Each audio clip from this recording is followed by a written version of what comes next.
função sobrejetora, função injetora e função bijetora. Dependendo do tipo de função em que estamos trabalhando, podemos nos deparar em uma dessas três situações. Vamos identificar a diferença entre cada uma delas. A função sobrejetora é bem simples de identificar. Todos os elementos de B recebem setas. Você recebe seta, né? Ou seja, se eu tivesse um elemento, não pode, para ser sobrejetora, por exemplo, aqui não poderia ter um 2, por exemplo, sobrando, porque o 2 não estaria recebendo seta. Ok? Então, a função sobrejetora, todos os elementos de B recebem seta. Ou seja, o contradomínio da função é igual à imagem da função. Porque o contradomínio são todos os elementos de B. Nesse caso aqui, quem seria o contradomínio? Vamos estar na ordem. 4, 6 e 12. E quem seria a imagem da função? Todos que recebem seta, que são quem? 4, 6 e 12. Então, nesse caso, nós temos a função sobrejetora. Certo? A injetora já é o que contradiz, vamos dizer assim, a sobrejetora. Ou seja, pode sobrar elementos e ainda tem outra regra. Cada elemento só pode receber uma única seta. Cada elemento de B, certo? Cada elemento de B só pode receber uma única seta.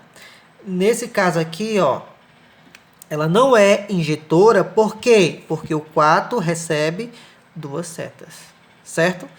Então, na função injetora, pode sobrar elementos, mas isso não é o suficiente para identificar se é injetora. Ela também tem que identificar, para ser injetora, cada elemento de B só pode estar associado, só pode receber uma única seta. Ou seja, um elemento de A não pode, por exemplo, os 3 e o 5 não poderiam ambos estar associados ao 8, por exemplo, né? Ou seja, dois elementos de A estão associados a um único elemento de B, certo?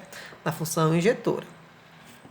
E a bijetora é a junção da sobrejetora com a injetora. Ou seja, se ela é sobrejetora, todos os elementos de B recebem seta. Ou seja, a imagem é o contradomínio. Ó, todos os elementos de B recebem seta. E todos os elementos de B só podem receber uma única seta.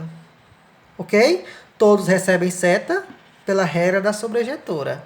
E todos recebem uma única seta pela regra da injetora. Certo? Então, na bijetora, o contradomínio da função também é igual à imagem da função. Ok? Vamos visualizar nesse primeiro exemplo que eu fiz. Ó. Nessa situação aqui, ó.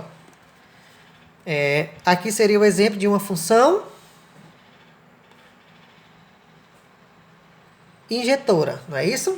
Porque não é sobrejetora, porque tem elementos sobrando, né? Ou seja, o contradomínio